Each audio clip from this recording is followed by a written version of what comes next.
So, good evening, my amazing listeners. Today, I'm here with another very honored guest. We have Dr. Alaa Garad. He is the Vice President of Al Maktoum College of Higher Education in Dundee, Scotland.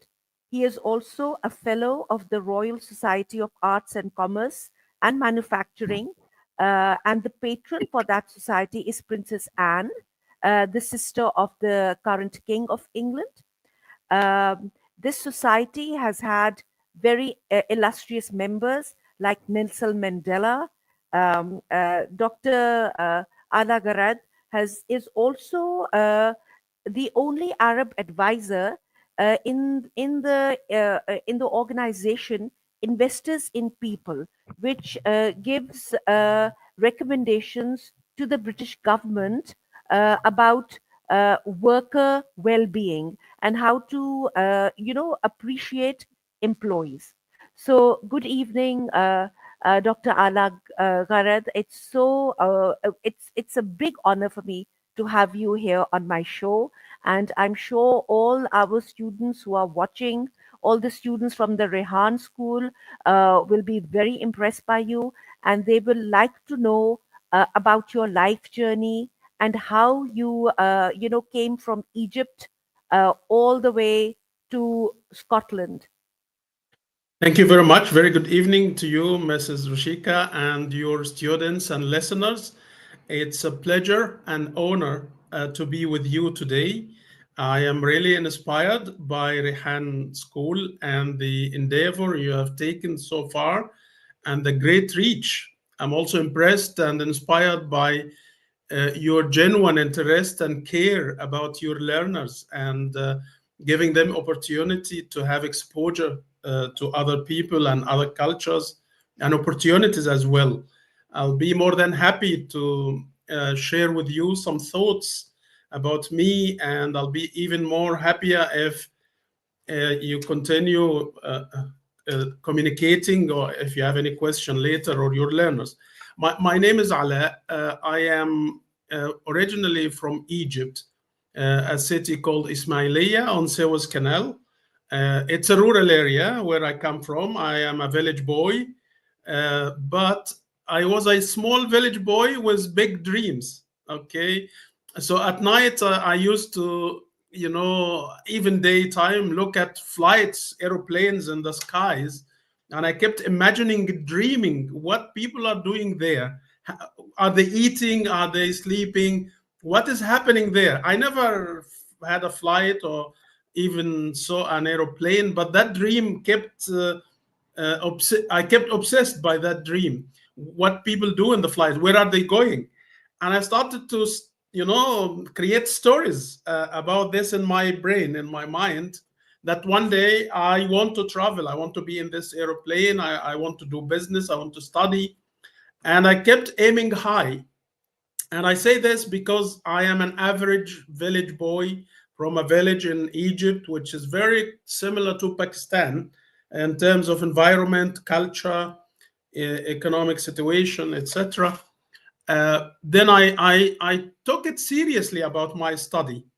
And if I say something to our young learners here, take it seriously, because these are the steps. This is your visa, your passport to have a better life, to do whatever you want to do, and to be useful to your country, to your family, to your loved ones. So I took my study very seriously. I never waited my father or mother, God bless their souls, to tell me study or did you do homework, etc. So I even was keen to do it during the school time. I don't wait until I go home. I stay back and do my homework. And when I moved to high school, when I was 16 years old, I bought a paper. I got a piece of paper. I wrote on it, I want to be a distinguished professor in the university. That was 1986. That's a very long time ago. I had this paper still with me until today, this piece of paper. And I wrote, I want to be an excellent professor in the university. At that time, I don't have the resources, no fund, no connections, but I know I will do it because I'm genuine about my dream. And I always believe that the whole universe, everyone, the whole universe will help those who help themselves. So if I help myself, I help my family, my country, everyone will be willing to help me. Allah will make people helping you. You don't know from where, you don't know how it happens.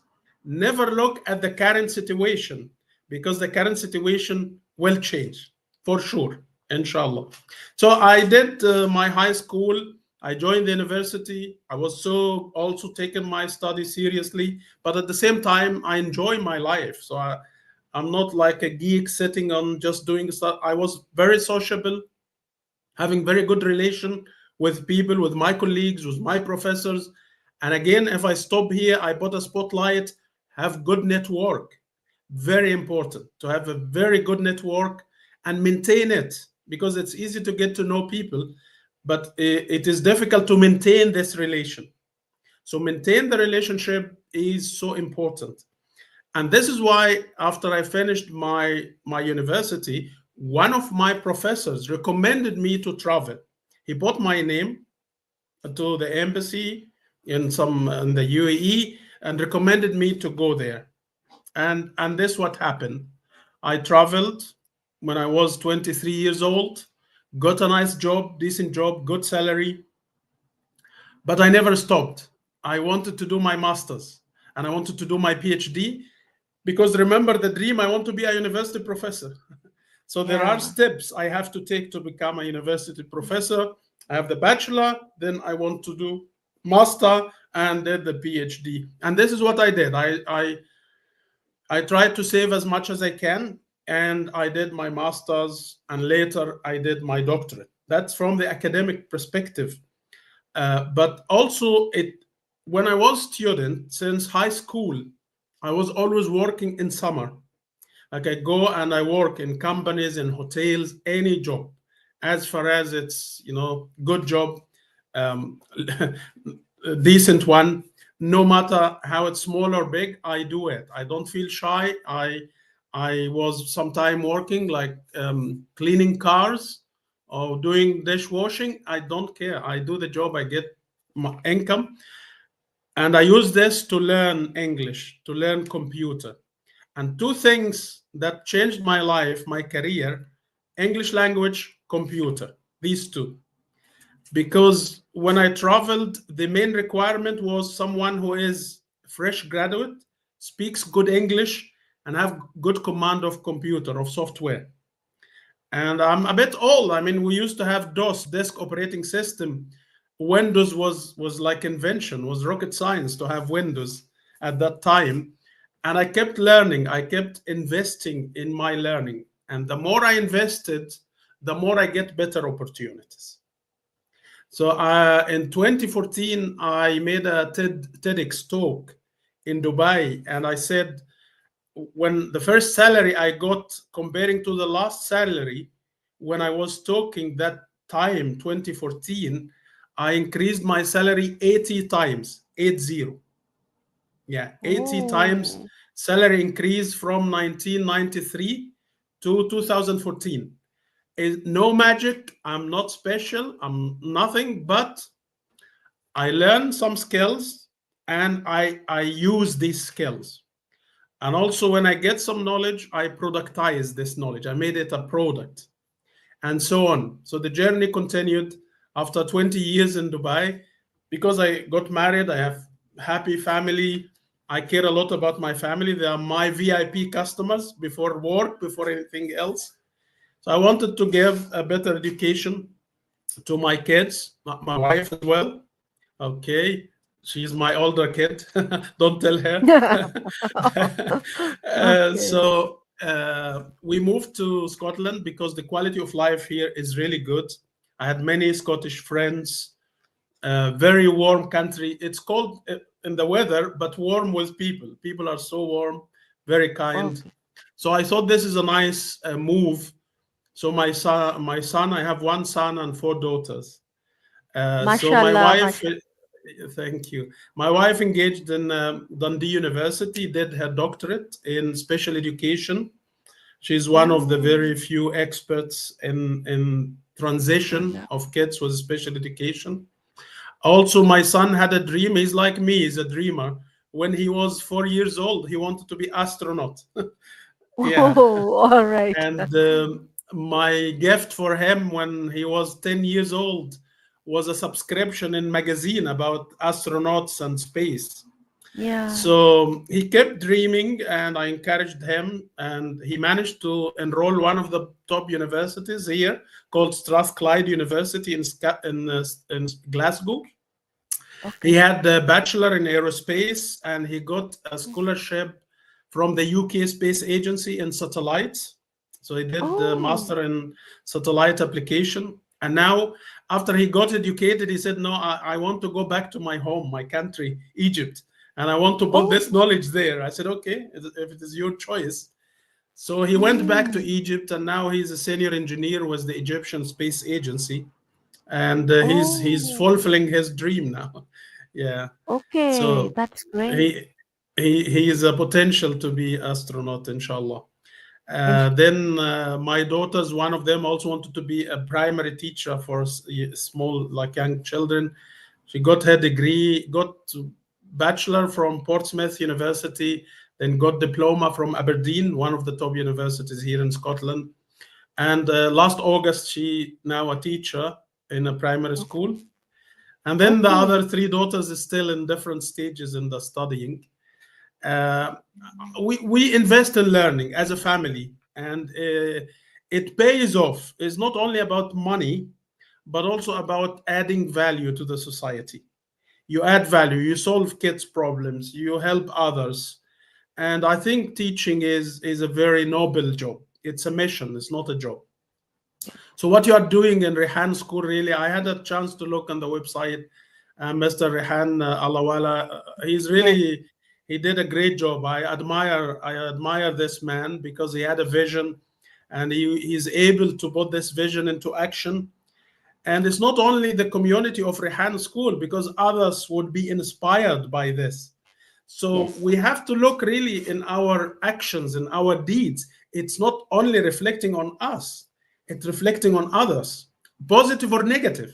This is why we have to be very careful, because we impacting other people, even if we don't know them, they either will be impacted positively or negatively. And this is why I really humbly say to our listeners, please invest in yourself, learn more technology. And I salute you at Rehan School for investing in AI, because this is the currency. Nowadays, those illiterate people will not be those who do not know reading and writing, those who will not know AI, not even internet, not software. That goes without saying, you know. Yeah. In the Yeah. past, they say those technology illiterate in technology, but now AI is another phase we are, and either we like it or no, it is in our life. It So is it there. is good to embrace it and know how to use it in a positive way, because sometimes I see students, sometimes they like to take it the easy way and ask ChatGPT or one of these apps to do the job for them. That's not the job of AI. It has, other than this, it has positive, useful, and ethical things to do. I'm sorry if I speak a lot. I'll just stop here No, if you no, want to no. ask I me would. This is something. no, certainly. You're giving me all the necessary information. So please carry on. In your in Scotland, how how much is AI implemented in schools and colleges? Could you tell us? Um, yeah, Scotland, comparing to other nations in the UK, the United Kingdom has four nations: England, Yeah. Scotland, Northern Ireland, and Wales. Well. Yeah. When it comes to education and quality of life and investing in technology, Scotland comes number one. And internet was invented in Scotland. Internet invention, www, is invented in Scotland. The cloning, if you remember Dolly the sheep, Yeah. Yeah. The sheep. Yeah. cloning, Yeah. Yeah. Yeah. it is here in That Scotland, was in and Scotland. it was in Oh. Scotland. Yeah. So the TV is a Scottish invention. The telephone, Graham Bell is a Scottish invention. Scottish. So Scotland is very innovative country, and they encourage innovation. For example, if someone has a good idea of a project, of a business, and can get endorsement on it from a Scottish university, or there are many other institutions, the government will support them. They will fund the project and give them the visa and host them, to apply their idea. So Scotland is investing in AI. They are doing the pilot now for the driverless buses. So there are buses without a Oh, driver, yeah, and public transportation. amazing. Many areas they use, of course, the face recognition Yeah, technology. yeah, yeah, yeah, yeah, yeah. They use it in many aspects in our life, even with the recycling. Now using the AI and photography to do the separation of the waste in order to do Okay, recycling. So they okay. are advanced in this, especially when it comes to net zero and applications of AI in this. And this is why Scotland is 5 years ahead of other parts of the world. Most of countries, they aim to have net zero by 2050, but Scotland target is 2045. So they are 5 years ahead because they invest in technology. They even adopt people like I am a professor in management and social science. I need to wait 5 years to get permanent residence, for example. I had to wait five until I got permanent. Then, but if someone in this area of technology, and they call it global talent, it is shorter. It's only in 3 years they get permanent Oh, residence. Only 3 years. Even the fees okay. they pay for the visa is less than others. So there are Oh, some privilege, there are some leverage for those who are capable to use their skills with AI, with digital transformation. This called mhm, shortage of skills. So mhm. yes, it is one of the countries really invest and yeah, as I said, quality of life comparing to other parts of the UK, I consider it much better. Yeah. Better. Okay, could you tell our students a little bit about what is this? You said net zero. Okay. Okay, what is that? And also, you said that you just said a term for people who could get early residency because they have certain skill sets Right. regarding AI. Could you True. explain a little bit more for our Uh, students and listeners? sure. Net zero is basically the whole world trying to do the balance between the CO2, the carbon dioxide, Okay. polluting the earth, and the other measures we do to remove the harmness, to remove the impact of Okay. The pollution, environmental. Okay, right, environmental. So great, how to do great. this? They want to grow trees, they would do measures to reduce the negative impact of CO2. So we Mm. have zero. So there is impact, but we do something, then Then zero. there We is are no, equal yeah, here. yeah, equal, yeah. And this is why the use of technology here and how to reduce the pollution and the harm to the environment, to the air, to the water. Okay, these are where Scotland is advanced, was trying to reach this balance faster than or closer than the other parts of the world. Yeah, I mean, Yeah, this is a brief about it. yeah. Uh, and in order to do this, they need to manage waste, the sewage, the garbage, the different forms of waste, and the technology plays a major role in managing the waste here and reducing the CO2. All That's right. about the net zero. What was the other? Ah, the question about the visa and all of that. There is something called global talent. So, for example, when I joined the UK, I applied for the job. I got something called general employment. So I worked for a university before, then I came to the college. So it's a general that everyone can have, if they are meeting the requirement, of course, not everyone, just everyone. Now, there is another type of visa called global talent. where, I mean, if your learners can just Google it on the internet, say Global Talent Visa UK, they will find the information from the government. Those who have expertise in digital transformation, in AI, blockchain, and these emerging technologies, first of all, they get the visa processed quickly. Once they are here, after 3 years, they get the permanent residence. And once you get the permanent residence, if you are interested to become citizen, just you need to wait 1 year and you can apply and become a British citizen. But of course, I'm not expert in visa and Oh, immigration law, obvious. Okay. but Yeah. that's why I always suggest people to go to the source, which is the gov.uk, so they can go to the source of information and know this. But what I'm telling you is general information available. Yeah. And I know some of my students, they did this, and my colleagues also who work in digital transformation. One of them, actually, I was with him last week, Suhail Sarwar from Lahore, who got this Oh, global talent visa. okay. He opened his Okay. company. It's in AI and doing Okay. blockchain. He's doing great job. Okay, that's Yeah, great. That's good to know.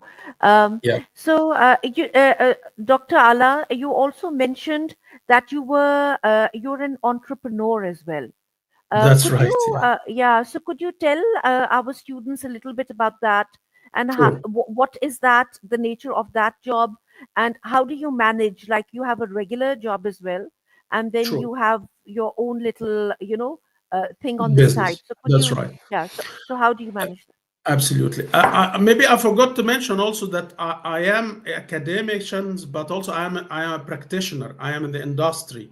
So when I did my master's in quality management, I worked in the field of quality management. So I was assistant quality manager in Emirates Airlines. Then I went to a bank in Abu Dhabi. I was the quality manager in that bank. So I had industry experience. And I have this spirit, entrepreneurial spirit. I like to transfer my knowledge into a product.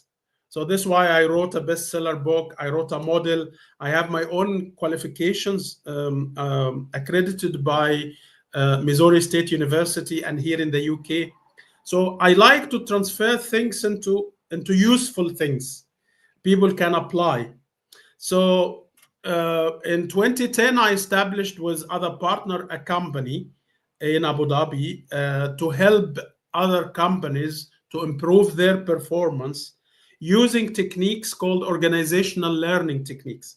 So how to improve the performance of the company using these methods, also applying quality standards such as ISO 9001, ISO 45000, and so on. So there are the international standards. Not every company knows this, so they need some other to help them, other company or other freelancer to help them doing this. So I established the company, and it was so successful because the areas we chose to work, we call it blue ocean strategy. And I want our friends here and listeners to think about this blue ocean. Blue ocean is a concept from two professors. They said if you want to start a new business, don't go to the ocean where sharks are eating and fighting each other. So it is red. There is a lot of blood there, and it's red. There is a high competition. Go to a new ocean where no sharks there, no competition. It is calm, quiet, and you are the only shark there. Okay. So Oh, go there, right.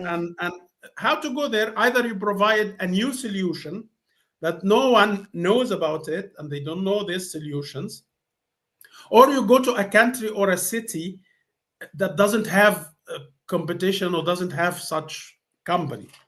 So and I asked my colleagues here to search for this blue ocean strategy. They will learn a lot. There is a lot of material about this. So I decided to do blue ocean strategy to get solutions and technology and approaches that no other company has. But also I got a franchise from a government company in the UK. You mentioned it, Mrs. Rashika, called Investors in People. So I paid a lot to this organization to give me exclusive license. So no one else can have this license in the Middle East. Okay. Okay. So I was Good. paying a lot for this, but I had no competition because I'm the only provider of this model. And this is why we had really very good team of consultants. We had we had 21 people working in the company full time, plus around 50 as part timers. We had big clients like Etihad Airways, Jumeirah Group in the UAE, these fancy, nice hotels. We had Dolphin, a big company in energy. We had Cleveland Clinic, the famous Cleveland Clinic. So what I want to say here, everything is doable when we have really first have the dream, but then we transform this dream, which is called vision, into small dreams, into small missions. So I mentioned about being good top professor. I need to do my bachelor first. Before the bachelor, I need to finish the high school. Then I do the bachelor. Then I do the master. Then the PhD. But also, I did a lot of industry experience, consultant training, and this brought both knowledges, the theoretical knowledge from the PhD, the master, and so on, but also the practical knowledge because I solved problems. I worked with companies. I was an employee and I was an employer. So when I stand in the class, I don't talk in theory only. I give them really a free consultancy rather just theory because the content is everywhere. You go to the internet, we have overflow of information. But what is the implementable information and how to implement it? And this is why I have something I learned from one of my mentors. I say knowledge for free, implementation for fee. Like if you ask me for my book, I will send it to you. If you want my model, I'll give you the link. You can download it, you can read it, you can learn as much as you wish. I don't sell the knowledge, it's for free. But if you want me to come and do it for you, to implement this, then I will charge you because this is my time, my experience, and so on. But if you have the knowledge, if you have the experience to do it, I'm happy to share the knowledge for free. Okay, and that's a community, sharing the knowledge. We have to share knowledge. I mean, I don't like people who like hide things and say, no, Yeah. I put a lot of time to learn this knowledge, so I'm not giving to you. That's not correct. The more you give, the more you get. The more Yes. you That give, is the more you get. Yes, that Yeah. is indeed that is true and very, very generous of you. So, could you tell me more about the Al Maktoum College of Higher Education in Dundee? What is the parent organization? What is the curriculum which is being followed? What is Yeah. it that students do? Do you have AI? Do you use artificial intelligence on a regular basis? The college was established 23 years ago with idea from the late Sheikh Hamdan Al Maktoum. He was the finance minister of the UAE, and he had this vision to bridge the gap between East and West, to teach or to give an opportunity to people in the West and in the UK to learn about the Islamic culture, the Arabic culture. So that was the initial vision. And yes, the college continued to do Arabic courses, Islamic studies, Islamic related topics. But when we grow more, probably 5-6 years ago, we started also to tap into other areas in business and management and leadership and human resource. So we do both. We do the conventional curriculums and degrees in business and management and economy, and also we do other courses in Islamic culture, Islamic studies. But it is not a madrasa. It is not about teaching Islam. It's teaching the essence, the ethics of Islam in banking, in finance, in other areas, in moral economy, and so on. And we have academic collaboration with 4 universities: Dundee University, Abertay, Edinburgh Napier, and Trinity College Dublin in Ireland. So students would study, for example, I developed a master in organizational learning called MSc Strategic Organisational Learning. By the way, I have 41 students in this master 20 of them from Pakistan. Oh, amazing, amazing. Yes, I have 20 Oh, students in my master coming from from Pakistan. Pakistan. Yeah. Okay. So the students will study the master, then they have the right to stay 2 more years in the UK. They Okay. call post studies visa or post, Okay. yeah, BSW. So we have 6 master degrees. We have 3 PhD programs. Those students can study PhD with us and get the award from Abertay University or Dundee or Trinity College Dublin. But also we have undergraduate programs. We call it 2+2. So students come from abroad, they study 2 years with us, they take a diploma, higher national diploma, then they go to Abertay University to study 2 more years, so they receive a bachelor degree for the 4 years. That's called two Okay. plus two. Yeah. Yeah. So, yes, I just wanted to ask you, how often do you go to Egypt? And do you Um, miss it? Egypt is very dear to my heart. Is my home. I go almost every 6 weeks. Okay, all Yeah, right. because I have a project with, actually, I have more than one project. We have academic collaboration with universities in Egypt. So I go almost every 1.5 months or every 2 months to follow up on our projects. And also sometimes I teach. I'm a visiting professor in 3 institutions in Egypt as well. So Oh, I go there. Sometimes my government, they call me for some projects. So now I okay. have a call from the cabinet to do something, some project there. So I'm going at the end of February to do All right. this. So I travel to Egypt a lot, but I travel a lot also because this is the best way to learn 2 things: to read and to travel.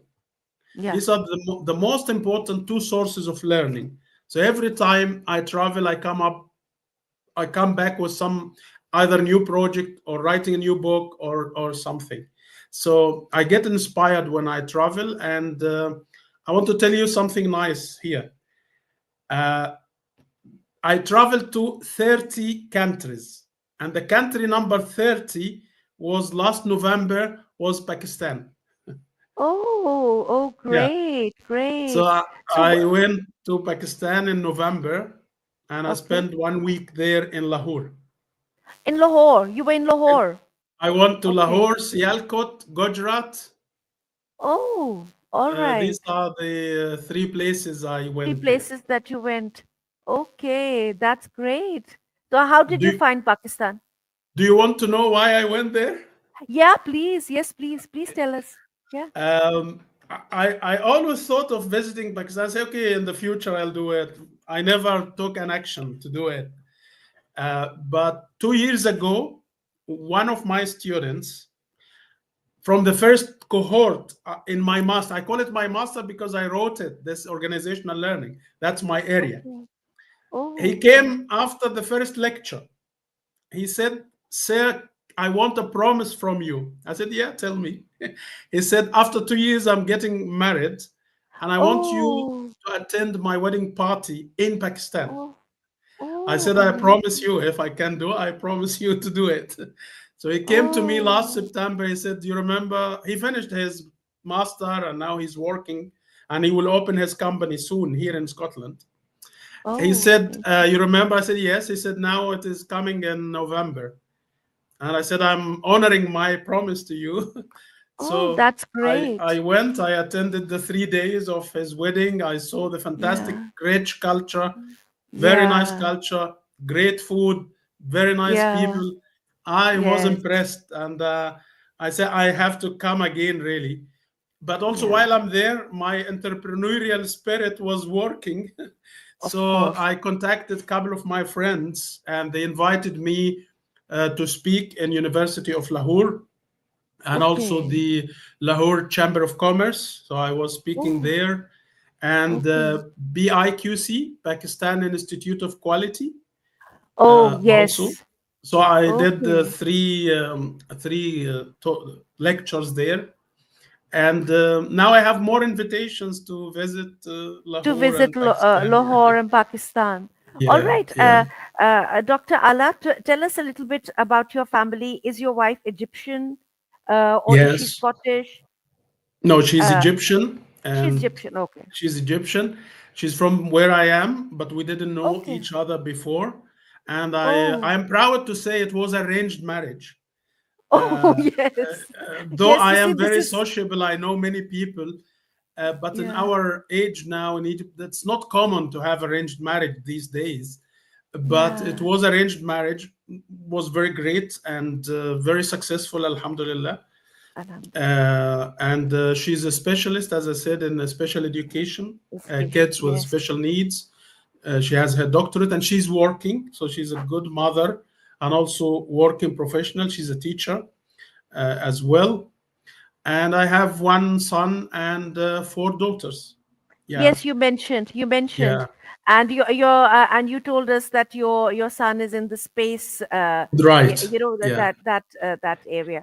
And So, my second daughter is my assistant also in business. So I give her oh, tasks and she's helping me with my projects as well. that's amazing. That's amazing. It was Yeah. so wonderful to connect with you. And I'm sure, all these students and all these viewers in the Rehan School, my fellow teachers, they would love to connect with you. They would be probably, requesting you for interviews, My and, pleasure. they'd like to know more. I mean, children have their own way of asking questions, and they will have, Um, all these little queries of theirs. And of course, it's like with Egypt and Pakistan, because we are Muslim countries, there's so many things which are in common, so many common. Absolutely. underlying themes. Absolutely. And we want both our countries to develop, and we would like Absolutely. all, yeah, to come in the I'm, first I'm, world. I'm happy to answer questions. And I just want to say here, from that dream I had to travel a lot. So I want to recap and tell them that I managed to travel a lot. I mean, I went to many countries. 2 years ago, I was recognized by Her Royal Highness Princess Anne as a UK Headline Excellence Award. So for my contribution to give opportunities to students to engage with the industry. So there is a picture here at the back. I don't know if you can see it, where I was recognized by Yeah, with the Princess princess. Anne, Yeah, and also I got my professorship. So I am a professor in my field of now, course. Yes, and I'm doing more. I mean, I always, when I finish something, I say, okay, what next? There must be something else I have to do. But also, I would remind our friends here that as much as we can, if we can give something, even if some knowledge. So when I wrote my two books in Arabic, I donated their revenue for life to a children cancer hospital in Cairo. So all the money oh, goes to the hospital 100%. But then the oh, good thing, other 17 authors, they did the same. So they like the idea. oh, I call it the knowledge endowment. So I give okay. money, but I give little money, not that much. But if I give a continuous endowment, knowledge, so the revenue of the book for life goes to the hospital. Wow. Also, I do a monthly lecture or workshop. I have initiative called Quality Oasis. So I have over 6,000 people in this initiative. I help them to learn about quality and to learn how to improve their productivity. And the more I do things, someone will call me and say, Ala, we want you to do this project. It's a paid one for us, or we recommend you to do something. I didn't do it for getting something, but something comes. And this is I why I think say the you, more you give, the yeah, more you get. the more, and I think your name, Allah, it's like the highest. So you Thank you. are achieving the highest goals, and Thank you. I hope, and all my students and listeners also hope to see you grow and develop even more. And Thank thank you you. so much for your time. Thank you so much for your Thank time. you, It ma'am. was a It was a lovely pleasure. interview. Thank you for giving Thank me you. this Thank opportunity. And I'm you. sure we'll catch up, inshallah, soon. Inshallah. So I Thank would you. just like to wind up. So this was Professor Dr. Alaa Garad, And I'm sure all my viewers and all my listeners have, benefited from the wealth of his knowledge. And, we've been inspired by his journey. And we would also like to do, achieve half as much as he has in his You'll achieve lifetime. more, Thank you inshallah. You so will much, achieve sir. more. Thank you. Thank you. Allah Thank Hafiz. you. Thank you. Allah.